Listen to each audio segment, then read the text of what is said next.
Sometimes the medical explanations of Parkinson's are a little technical for me, and I'm a movie guy and I think in terms of movie references. So here's my take on Parkinson's and how the lack of dopamine impacts people with Parkinson's.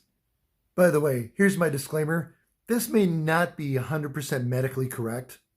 There's a decision-making part of your brain that tells your body to move, and in my analogy, that decision-making part of your brain is played by Doc Brown from Back to the Future. Great Scott!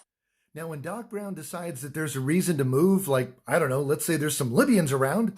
Look for Marty! Who do you think? The Libyans! Holy... So when your brain wants you to move, your brain uses dopamine as the messenger to send the message to move. Now, here's the thing, though. Sometimes there's times when your brain doesn't want you to move. Don't talk to anyone. Don't touch anything. Don't do anything. Don't interact with anyone. And try not to look at anything. So there's a decision made in your brain to move or to not move. Which one do you do? Now, that decision in your brain is made by a part of your brain called the thalamus. Now, in my analogy, the thalamus is played by Derek Zoolander.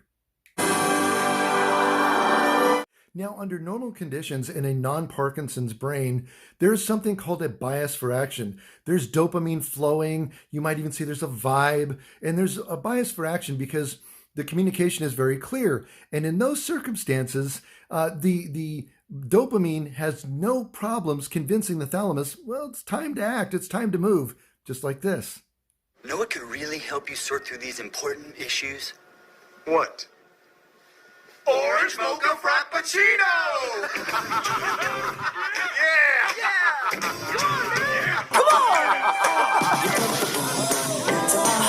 Now, when there's a lack of dopamine, there's not a vibe for action, and the thalamus gets confused. Even though the brain may send a clear signal to move, the thalamus may not get that signal because it's confused because of the lack of dopamine.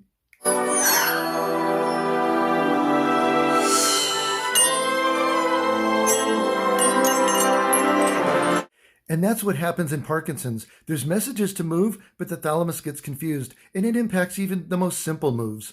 I can't turn left. Derek, that's nothing to be ashamed of.